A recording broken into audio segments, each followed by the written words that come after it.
sabe? É uma experiência quase universal hoje em dia. A gente envia aquela mensagem incrivelmente importante que parece carregar o peso do mundo inteiro em poucas palavras, né? Nossa, sim. E aí a tela pisca, o aplicativo mostra que entregou, a cor da notificação muda e... nada. Exato. A resposta simplesmente não chega. Fica só aquele vácuo, um silêncio absoluto e esmagador no ar, que meio que transforma a nossa própria vulnerabilidade num eco fantasma. É horrível. Mas para nossa exploração profunda de hoje, a gente vai tirar os celulares e as telas da equação. O exercício aqui é imaginar essa mesmíssima falha de comunicação, só que sem nenhuma tecnologia. Certo. Vamos desvendar isso. Imagina usar apenas a voz humana. Ou, na verdade, pior ainda, usar apenas o próprio corpo para tentar atravessar montanhas e vales enormes, repetindo aquele esforço vezes sem fio. E a única ferramenta que sobra nesse cenário não é um teclado, mas a força bruta do olhar e o movimento exaustivo dos braços. É o desespero analógico, sabe, físico e palpável de tentar ser notado. Totalmente. E essa é a engenharia emocional que a gente vai desmontar hoje, guiados por um clássico absoluto da nossa literatura. O poema Canção para Álbum de Moça, do inigualável Carlos Drummond de Andrade. E a nossa missão com essa análise é entender como um cumprimento diário, a frase mais gasta do nosso vocabulário, pode servir de esconderijo para uma melancolia profunda. O que é fascinante aqui é a genialidade de pegar algo tão banal e transformar nisso. Pois é. E para mergulhar nessa atmosfera, nós não estamos só lendo o poema no papel, não. O material que embasa essa nossa análise hoje traz vozes que dão uma dimensão completamente nova às palavras de Drummond. Quando a gente ouve as transcrições das recitações, as sílabas ganham um peso absurdo. E já no primeiro verso, o poema estabelece a grande vilã dessa história, que é a distância. Exatamente. O narrador diz: "Bom dia à moça que, de longe, sorria." Só que essa distância, não é apenas um detalhe de cenário. Não mesmo. A geografia da cena é quase uma parede intransponível. O texto diz com todas as letras que, da distância, ela nem respondia. E é fantástico notar como Drummond constrói a fisicalidade desse silêncio, sabe? Como a voz não alcança, o corpo entra em desespero, né? O narrador relata que em vão a fala dos olhos e dos braços repetia o bom dia. Ele fala que a moça está bem longe de seu poder e de seu pobre bom dia. Tem um esgotamento muito forte aí. E a palavra bom, no uso cotidiano, carrega uma carga de luz, de começo, mas ao colar o adjetivo pobre antes, Drummond esvazia a luz da palavra. E esse esgotamento ganha contornos muito dramáticos quando a gente escuta as gravações históricas disso. Basta procurar, por exemplo, a voz inconfundível de Paulo Altran. Ah, essa recitação é icônica. É magistral. Felizmente foi preservada lá no YouTube, em canais como o de Jorge L. Santos e de Roberto Filho. Quando o Altran pronuncia "meu pobre bom dia", ele não está só lendo o verso. A voz dele sofre uma quebra. Sim, ele desacelera o ritmo como se estivesse fisicamente cansado, né? A própria respiração dele imita essa exaustão que o texto descreve. E a dor dessa impotência é multiplicada pela atitude da moça. Porque ela não está de costas, ela sorria. Esse sorriso é muito cruel, não é? Porque, se a gente for traduzir essa fala dos olhos e dos braços para algo palpável, a gente pode imaginar aquela cena de tentar chamar a atenção de um conhecido num salão lotado. Nossa, todo mundo já passou por isso. Aquela sala barulhenta. Exato. A gente começa com um aceno discreto. A pessoa parece olhar na nossa direção e sorri. Esse sorriso cria uma ponte falsa, né? Aí a gente levanta o braço. A pessoa continua parada. E aí o desespero começa a bater. Bate muito. A gente começa a acenar com os dois braços, arregalou os olhos, dá uns pulinhos. Tem uma linha invisível de dignidade ali que a gente cruza em segundos. E o esforço fica parecendo meio patético. O sorriso dela é uma barreira disfarçada de convite. Ele gera uma intimidade que não se concretiza de jeito nenhum. E é aí que eu me pergunto, sabe? Será que esse bom dia gesticulado de forma tão exaustiva ainda é de fato para a moça? Ou será que isso já virou um mecanismo de sobrevivência do próprio narrador? Como assim, uma forma de se manter são? Isso, porque se ele parar de dizer bom dia, ele vai ter que aceitar que a conexão nunca existiu. Então ele continua acenando não para ser respondido, mas para manter a própria esperança respirando por aparelhos. Se conectarmos isso a uma visão mais ampla, essa ideia do delírio ganha ainda mais força quando a gente olha para a forma como o tempo e o espaço entram em colapso nos versos seguintes. Ah, sim. A partir do momento em que o comprimento falha, Exato. Drummond constrói uma obsessão ali. O narrador afirma que vai esperar a resposta mesmo que ela venha fria ou tarde. E a dimensão disso se expande monstruosamente. Ele espalha essa saudação sobre casas compactas, sobre o vale e a serrania. é muito louco isso, porque a palavra dia perde totalmente o sentido original. Sim, vira um estado de espírito. Ele repete monço a qualquer hora. O significado literal do dia é desintegrado. O tempo deixa de ser a passagem das horas e é reescrito como uma ingrata e funda melancolia. E ele próprio chama de meu absurdo bom dia, né? A palavra absurdo está ali por um bom motivo. Nas transcrições a gente ouve que ele repete o cumprimento à tarde e tipo à meia-noite. Dizer bom dia à meia-noite prova que ele já não está mais habitando o mundo real. O cumprimento virou uma prisão mental. Mas aqui é que fica realmente interessante, porque a cronologia sofre uma ruptura ainda pior.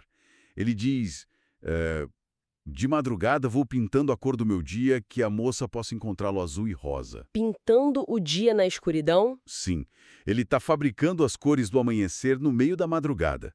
É quase como um diretor de teatro montando um cenário elaboradíssimo numa rua deserta, arrastando luzes azul e rosa às 3 da manhã. Torcendo para a atriz principal aparecer. Exato, na esperança cega de que ela apareça para o espetáculo. Isso não é só ser otimista, isso é beirar a insanidade, sabe? E a delicadeza desse delírio ganha uma textura super especial quando a gente ouve isso na voz de Kézia Mota, na parte 2 daquela série dela de notícias amorosas que faz parte das nossas fontes hoje. A leitura dela tem um contraste bem legal, né? Muito legal, por quê? Enquanto a voz do Altran carrega o peso grave dessa espera, a leitura da Kézia traz uma fragilidade imensa. A tentativa de pintar o dia de azul e rosa soa quase infantil nessa esperança, um esforço artificial e frágil. Só que toda essa cenografia, todo esse teatro azul e rosa, esbarra num fato que o poema revela sem piedade. A moça não põe reparo, não sente, não desconfia. É um teatro monumental que não tem público nenhum. E isso levanta uma questão importante, sabe?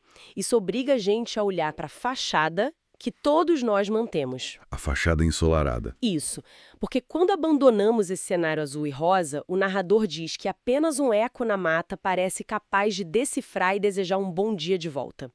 A moça não percebe a rudeza que existe no clarão desse bom dia. Eu acho a escolha dessa palavra incrível. Clarão é agressivo, né? Não é um amanhecer suave. É uma luz violenta. Mas por que a saudação dele seria um clarão rude? Porque o clarão ofusca. Ele cega a gente para o que está atrás dele. E por trás desse bom dia, existe, usando as palavras do poema, uma triste, túrbida, inquieto noite que se denuncia. Uma noite que vai errante sem fogos na mais louca nostalgia. Nossa, isso é dissecação da depressão disfarçada de funcionalidade. Com certeza. A sociedade exige que a gente entregue um vibrante bom dia aos colegas. E nós entregamos. Projetamos esse clarão enquanto por dentro a gente está vagando numa noite sem nenhuma fogueira. A genialidade do Drummond é colocar a escuridão inteira dentro de duas palavras iluminadas. Ele mostra que o bom dia é a máscara que a noite veste para poder sair de casa, né? Mas sabe, exatamente por causa do peso dessa noite escondida, que eu sinto que a gente precisa mudar o ângulo um pouco. Como assim, mudar de perspectiva? Olhar pelo ponto de vista da moça. Porque lendo o texto e ouvindo o Altran, a tendência é colocar a moça no papel da vilã insensível. A narrativa de quem sofre acaba sempre monopolizando a nossa empatia. Sim, mas o texto repete que ela sorriu ao longe.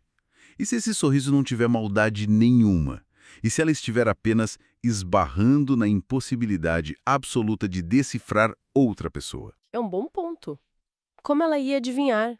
Exato. O cara está dizendo bom dia. São as duas palavras mais corriqueiras do planeta.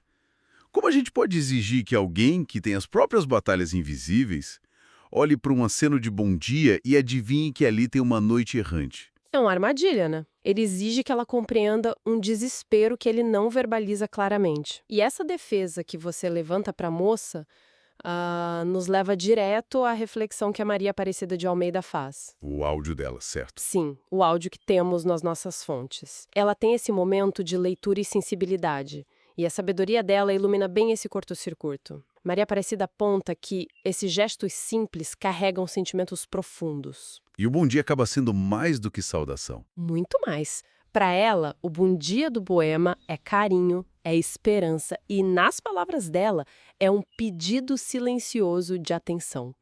E ela conclui com uma constatação maravilhosa. Ela diz que, às vezes, o que mais transforma o nosso dia é apenas sermos percebidos. Nossa, essa bate forte. O desejo humano de ser percebido. Porque isso muda a lente. O silêncio contínuo da moça apaga ele. A cura para a noite túrbida não exige uma declaração dramática. O poema diz que se um dia ela respondesse, a noite se mudara no mais cristalino dia.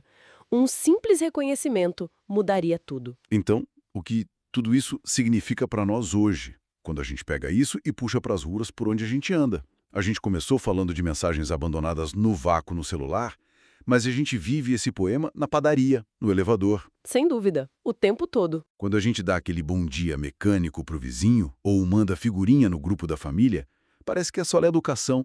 Mas, no fundo, a gente está jogando âncoras pro mundo, torcendo silenciosamente para que alguém segure a corda do outro lado. Só para provar que a gente existe e está sendo visto. É a frágil rede de segurança que impede que a gente desabe no isolamento.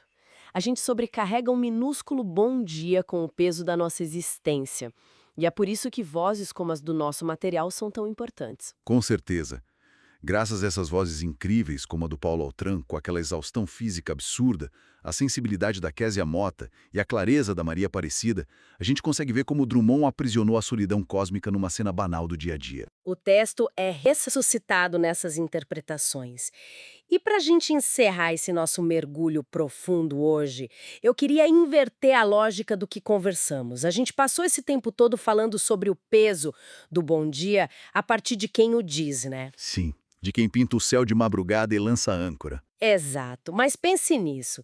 Se a gente sabe que um cumprimento silencioso e sem resposta abriga dentro de si uma tempestuosa noite de nostalgia, Quais universos a gente não está ignorando, não é? exatamente.